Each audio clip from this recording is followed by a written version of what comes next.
This is Let's Talk Business with your hosts, Mark Ebinger and Heather Bain. Now, here's Mark. Welcome to the Let's Talk Business, a show that talks entrepreneurship with some of the best businesses in the San Antonio area. Coming up on the show today, we're going to talk about owning a business versus owning a job. What's the difference and why it matters so much to your success? In studio with us today is Heather Bain, a certified business coach that works with business owners to gain clarity in their business and achieve their goals. Heather, welcome back to the show. Always good to be here. You bet. Also with us is Gonzalez, the president of Toned Homes AC Remodeling, a company that can do just about anything you need done to your home. Tone, welcome back to the show. Can't wait to talk entrepreneurship. Right. And we have Emad Guirguis, the owner of SimpliBookkeeping, a company that helps business owners understand more about their finances and the projection of their growth. Emad, welcome back to the show. Thanks again, Mark. And I'm your host, Mark Ebinger, the owner of Quadrant Marketing Agency, a company that specializes in giving small businesses a competitive edge by hiring lead generation and administrative experts from the Philippines for as little as $7 an hour. A quick reminder for our listeners, you can catch video and podcast versions of the show anytime by visiting our website at satalkradio.com. And if you are a business owner in the San Antonio area and would like to have your company featured on the show and join us in this beautiful modern podcast studio, visit our website at satalkradio.com to apply or call our office at 210-960-8210. That's 210-960-8210. All right. So I kind of wanted to open this with a quote. It's one of my favorite quotes, right? And it is the set of the sails, not the direction of the wind, that determines which way you will go. Tone, what does that mean to you? Makes me thankful. Means I have some control. You don't want to be blowing with the wind. You know, you want to be able to have some effect on your outcome and where you end up, you know. And, being able to set your sails and setting your sails is what gives you the control over where you end up. That's a good point. Heather, what does that mean to you? Well, I think I say this a lot of times, so I think most people in this room has heard it. It's like the difference between saying, I want to go to California and just turning your car west and driving until you hit the ocean, and you'll probably go to California. You don't know where in California or when you're going to end up there, but you'll probably get there, right? And actually picking a spot in California and putting it in your GPS and getting there in the minimum amount of time possible. So like when you set the sails, you're headed in the direction you want to go and the place and the time you want to go there versus just like wandering around until you land somewhere that's in the general vicinity of where you want to be. All right, Emad, what does that mean to you? Being deliberate. Deliberate, exactly. Honestly, I think it's good also because it gives us a choice to choose. So it says, I'm good at so-and-so, and I can do this whether the wind's going east, west, wherever it's going. I want this to be the direction. This is what I'm good at. This is what I want to do. I have the ability to do that. That's good. All right, for me, it's more like adversity is going to come. Change is going to come. The world is not like set on this one, path, and you have to be this way to succeed. That given the tool to be able to pivot and to adjust to things, to life, is going to allow me to get where I want to go still, while dealing with the adversity and the challenges that come along with it. So I think mine's much deeper than everybody else. I was going to say I vote for Emad's, actually. What? I like his came out of surprised me, the idea of the way he looked at that, Yeah. Well, and that's why we go around and ask, because we get different insights and all that. It's okay to be wrong, guys. It's all right to be wrong. Nobody was there wrong, really isn't though. a I wrong think answer everybody here. was right, which was really good, Yeah. Okay, whatever. I hate to be the wrong guy in that deal. Well, that's the thing. I feel like the way we all interpret, and that goes to the point too, the success does look different to everybody, and the way you're tacking your sales, we're on a sales metaphor kick, even though I'm betting no one in here sales. I'm in sales. No, I mean SAILS. Do you sales. actually sail a No, I boat? don't sail. Oh, You get yeah, sunk no. by an All my orca boats have motors. immediately, all of you. I'm on boats all the time, and they all have motors. Yeah. I'm not leaving myself to having to learn how to. I don't even know setting of the sail and all that. The practical application of that, it's not happening. I for took me. one sailing lesson in high school. Yeah, I've done it, but my physical ability to sail has passed. Yeah. Now orcas are killing all the sailboats anyway, so we don't need to. But to go with that metaphor, it's what the success is different to everybody. Mm. And having that clarity directs how you maneuver your ship. You know, it's weird. I just saw this clip of these whales that were running themselves into shore. Anybody see that? No, what's that Not about? even sure. I don't I've know. heard of this They happening showed before. this. They showed this video of, I'm talking like 100 or hundreds. I don't know how many, but that many whales just running straight into the shore and just capsizing themselves. And the people, of course, in today's world, it was on Twitter, so people had opinions, and they were all talking about how it was the Navy's responsible, and their sonar's driving our animals crazy, and call PETA and different. It was all these different deals, but it's interesting, like knowing your direction. You got to know where you're going. I mean, these are whales, and they're capsizing themselves. Something's wrong with their GPS is all messed up. I don't Something's know. wrong, They didn't yeah. get the update at 16.5 on iOS. I don't know what the deal is. That's what I said. I'm glad I can. Well, metaphorically, I could control a sail myself, right? Like I can actually move that sail. Because if you just go off of instinct or you just get the wrong thing, you end up on the shore. So let's dig into this idea of owning a business versus owning a job. And, Tony, you were mentioning, I think before we got turned the mics on and everything, about you're still a job owner. You've been at this for a while now. So why is that? Why are you still in that? Is that what you wanted, or did you just find yourself stuck? What's the deal there? I mean, the job owner, business owner conversation could go on forever, right? Because there's so many aspects as to what one is and how the other one is. I mean, I guess it's important to frame that out. If nobody's have you ever heard that before, being a job owner versus a business owner? Oh yeah, absolutely. So if somebody hasn't heard that, if everybody who goes out and gets a DBA and promotes their business, leaves a company, no longer is getting paid by the hour or by salary from some company, considers themselves a business owner. Mm-hmm. But in actuality, business owners don't have to be at work every day. Business, I can give you a really easy example. That's a McDonald's franchise owner. They basically look at their numbers on a weekly basis. They might not even be in the state that they own that property in or that business in. They're a business owner. That business runs and they own it, right? Whereas if you are, Tio's Taco Shop, you're a job owner. You have to be there every day, make sure everybody shows up. You got to put the beans on sometimes. Depending on if somebody someone else doesn't show up, you got to cover them. It's just you're working in that job. The only difference is you're not working. It's all the work of a regular job and all the responsibility of owning a business, but none of the perks, Right. I feel like, of owning a business. Because half the time, I'll meet people and people hire me for one of two reasons. It's either they want to make more money or they want to make more time for themselves because they get to a point in their business where they realize they can't step away. They cannot take a vacation.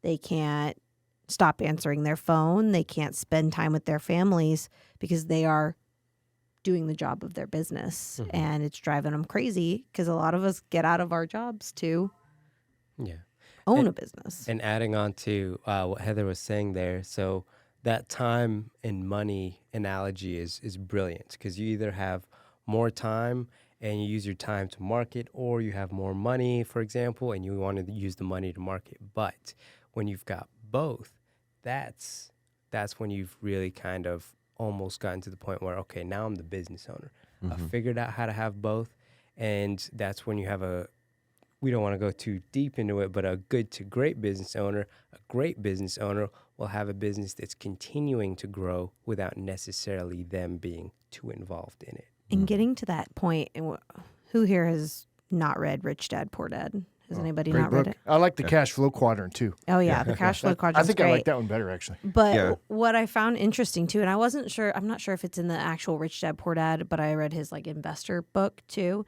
because once you get to that point where you've got time and money, there's just this totally different world of opportunity that gets opened up to you. But you don't have the time to acknowledge it if you're working in a job and you don't have the money to be able to take advantage of it if you're not having something working without you actively being in it. Yeah, you need to be in the I quadrant. Yeah. You got to be in that investor quadrant somehow. You got to get yourself there. Yeah. The business owner, when you're in the business owner position, you are able to be more creative, but it's not always about money, right? So like being a business owner, like you said, gives you the time. So being able to spend time with the big thing is a lot of job owners could make the same or more working for somebody else, Right. but they don't know how to take the number 2 position. Yep. So you have to know that whether you're a number 1 or you're a number 2, you have to know your place. I worked for a company. I subcontracted for a company for 4 years where I was the number 2, and helped to grow this company to a really high level, and was getting paid, more money than I had ever been paid before, and more money than anybody in that position had ever been paid before. The work environment. So I was a business owner. Then I contracted to this company to run their business as general manager for their company, and then I left that company because they wouldn't open the doors for me to be a partner in the company. So I went back and started my current company that you see now, and that was about 12 years ago, maybe 13 years ago, when you see the current manifestation of my business. But if I left today, I could make more money than I would working for them.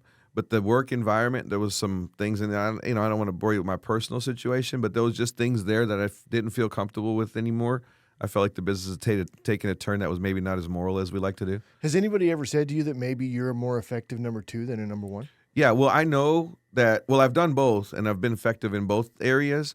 I'm comfortable with either one. Like in our endeavor right now, in our endeavor, I'm comfortable with being a number 2 in this new business that we're doing, as far as the cold calling business. As far as this other business goes, in my current business, I know in that business I'm a good number 1. I have things that I need to tackle and so on, and that's another conversation for another day. But I've been a number 1 in this business. I've developed 3 different companies in this same space, yep. Right? This specific air conditioning or remodeling space, and been the person that was responsible for the growth, and then was able to exit the business. So I know I'm comfortable there, but you have to be able to. But I'm not comfortable like in this other. Again, if you want to do more than one business, sometimes you'll be the number 2. Sometimes you'll be the number 10. Like if you really want to be an entrepreneur, you want to be an investor. When you talk about being in the I quadrant, some of the most I have 2 really high level investors that I've had a chance to spend a lot of time with. Big $1 billion portfolio investors and different businesses. One of my friends had 99 businesses 2 years ago that he was running. So seeing him maneuver and so on showed me that there's a certain way, and in his businesses, there was often that he was the number 3, the number 4, and he has a mentor who was a seed funder for like Amazon and for these big companies, 3 of the largest companies, PayPal, Amazon, and I don't know, one of the other big 3, and my friend knows to take a number 2 to that man, to the guy who is the mega investor, So a lot of business owners get trapped in their business as a job owner when they really aren't a number 1, or they're only a number 1 in their own world. Well, and I think, number 1 or number 2, kind of the definition of what being that business owner to you is really important, because there's so many vehicles to go about it. We all 4 of us have wildly different businesses. They kind of overlap here and there, but we're all going about getting to our specific goals in different ways. So the definition, because you said it yourself, like money at some point doesn't really matter.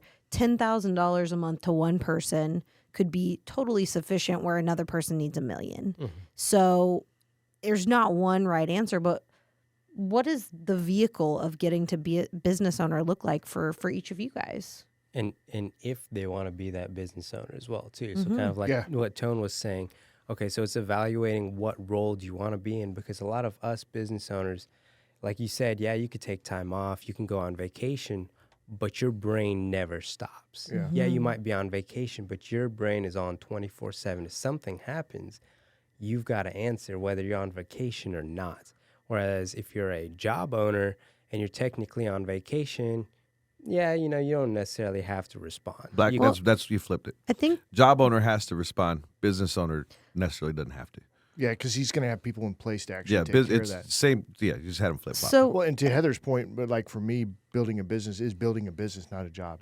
I knew the difference going in. I don't know if I ever used those terms necessarily when I first started, but I knew that I was going in a direction that I was going to build a corporation that would run without me and actually run better without me. A good example of that is the hiring side. When I hired Abby, she took it to a whole other level. of what I'm able to do now, and she does it better than I ever did it. And that's what you want as a business owner. You want to hire people who are better than you at what you're doing because it elevates everything that you're doing.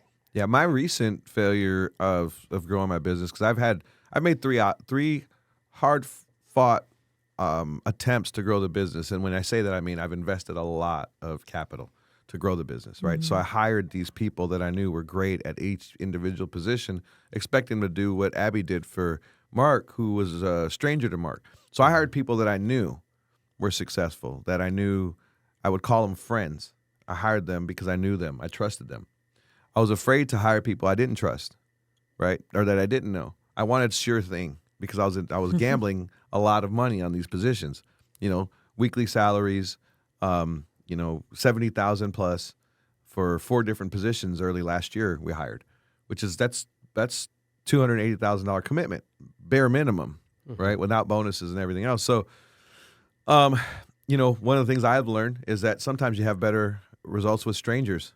Like Mark did when he found Abby, or like we found Dennis, because we're talking about people that need context. So there are people that work in Mark's company for hiring the VAs, and Dennis works for me we hired him through the VA company, and he's now in charge of developing the cold caller business that Mark and I are starting together. But these are 2 people that were on the other side of the world, literally. They're in the Philippines, that when given the opportunity, took the ball and ran with it.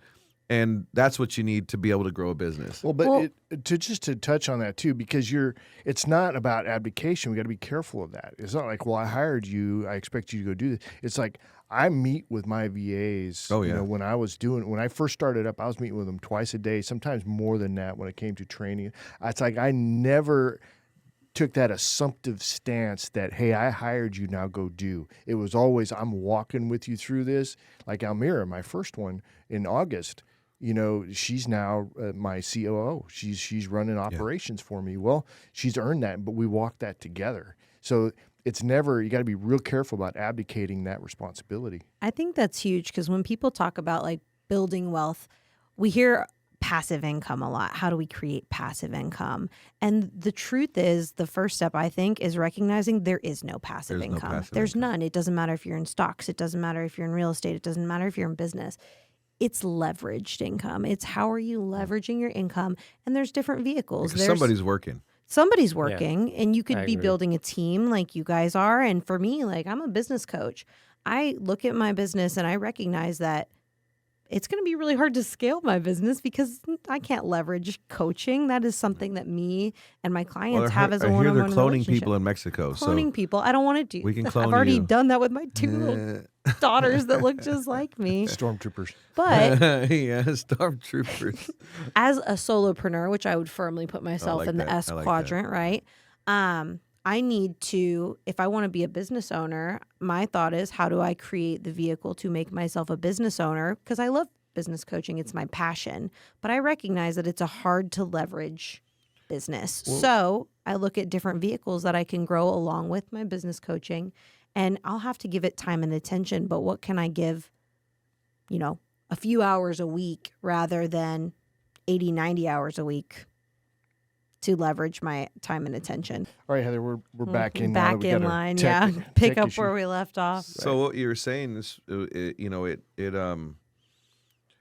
develop to what Mark was saying as far as abdicating or letting some, just giving it up, and the way that you, because we've seen like John Maxwell and some of these bigger business coaching companies scale this. Yeah.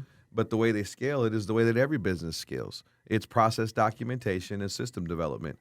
But I definitely think it's good to go back before we get into that, because that's a whole other thing, is that, we talked about how money can be important to some people and others. The big thing about any of this stuff and your time and your money is the goal setting aspect of it. And all of us have been to the class that says take it out of your head, put it on paper, write it down. Everybody's seen that. Everybody who's been in business long enough has been told by somebody, you got to write your goals down. But there's levels that have been that's I heard that first in the early 90s, right? And here we are 30 years later, and now that concept has been taken. We use in our business the PPFs, the personal, professional, and financial goal model, where we find out the 3 different aspects of life: personal, professional, financial, what it is that we really want, get those goals laid out, and then turn those goals into goals that are defined. We call them SMART goals. And then from there, holding yourself accountable, that's the business owner's job, right? And then from there, everybody else, it's putting in systems and that's something that actually you've helped with on my side. Is when I'm thinking about systems and processes, it's I have to develop the systems and processes, but that isn't necessarily the case. He's saying you to Heather, not to me. Oh, yeah. Yeah. But that's the thing with the systems and processes is sometimes your brain doesn't work like that. I work with a lot of, if anybody's read the book Rocket Fuel, that visionary type, I see the big picture. I see these crazy new directions that the business can go in. And a lot of the times when you have that visionary view of your business, it's hard to connect that vision to your reality right now. How are we going to make it happen? What's the most efficient way to do it? And sometimes you've got someone on your team who can do it for you, You're going to hire this person. You're going to train them. Can you just get them to write everything that they're learning down instead of you having to sit there and write it all down before you train them to do it? It's a very small change, but it makes a big That's difference. That's how I looked at it, though, Tone. Before that conversation with Heather, I was like, I got to create another system and process. And she's like, no, let's just have so-and-so do it. And it was like a huge moment of clarity for me, which it was very freeing. So I still remember how that felt. It felt awesome. Yeah. What do you? That's the So goal. Just bringing on the idea and outsourcing that to the rest of your team. Go ahead, though, with what you're saying. So on your team, I know you've got a bit of a team going on. How do you deal with systems and processes? So how we've developed it is we've got a certain level of discipline for our team, but we always encourage the ability to be creative and bring your own ideas to the table. So we always meet weekly, every Monday, a Monday morning, motivate the team, see how everything's going, see how everything's kept up with. It's good to have that specific foundation, but to also enable everyone to have an idea and a thought process. That way it keeps them motivated and makes them feel like they're part of something and that they're actually making a difference. Now, to Tone's point, though, and he's probably thinking the same thing I'm thinking, is when you talk about making a system and process, is everything written down so that if somebody came in to do a job of one of your employees, that you could easily replace them? Bingo. Yes, it is. Nice. So we have it to where anytime there's a new client that comes in, everyone's unique in their own ways. So we take notated notes and recorded videos of specific scenarios that we have to take for that specific client. Because at any time, and we all know this, employees or team members, they're, some stay, some go. So in the case where, worst case scenario, someone decides to leave, how and what is it going to do to your company? Is it going to make the whole company fall apart, or can you bring someone in and they can just slide right in, understand these notes, and look at it How over? did you get there? Yeah. How did you get there to that point? Did you do it, or did you have the employees do it? I had the employees do it. They're already doing it. Why were you Might thinking as well that way? note. Well, I'll tell you why. Because they're already doing it. Yeah. And granted, yes, I did teach them, but to a certain degree, they're already doing it on a daily basis. It's the fact of, okay, make sure you notate what you're doing so that if I had to teach it to a 5-year-old, they could do it. That's the office analogy. Tell it to me Talk like to me I'm like I'm 5. 5. And they got it. And they wrote it down. And so now I say, if I were to fire you today, can you teach Well, someone I this? wouldn't put it Well, like that's a that. little Jeez, terrifying. Emad. But that's the thing is it's so great when you can implement this early that in your part out. business, because what's really hard is I had a client who hired me and they're 20 years in. They hired me to come help make sense of their business and help set the foundations with systems and processes so they could grow. And we started going through all their employees and I was like, what does this person do? I don't know. They do this, this, and this. I was like, well, how do we know that they're doing it? I don't know. And then the employees were all so terrified when we started being like, okay, can you tell us exactly what you do every day? And they were like, why? Yeah. all Why? Are you going to defensive. fire me? You know, And no, if you got hit by a bus tomorrow, Wow. we'd be screwed. So we're gonna kill right? you. You guys both have to work on your Delivery your of it. delivery of that part. But First the thing one's getting is, fired, it's a one's lot getting hit less by a likely bus. that I'm going to hit them with a bus than it is that you're going to fire them. So I think that's a funnier way I to say, say look, it. if I had to duplicate your position, right, then it would be nice to know exactly what those spots are. Well, whenever we promote you, the next person that you train, That's a good way to say it. you want to have something to do. That's what we do, and it's a good opportunity for as far as promotions go. Everybody says that they want to move up with their company and so on and so forth. I'm a good guest because I can tell you everything not to do, right? Like I've done it all wrong. So I've hired somebody as a partner and said, okay, I'm going to bring you in, give you a great salary on a 90-day probation period. And if you can show me that you want to run this business like I do, like you do the extra things and you earn your way, I'm going to give you a percentage of the business. That never, ever, ever, ever, ever works, right? You should never say that thing out loud. You might think it. You might think it, but you never say that. got a great Which I didn't learn until later. So the thing is if somebody wants to advance, it's that the person who really wants to advance shows you in their actions and in the way that they are as a person. Like it's in everything that they do.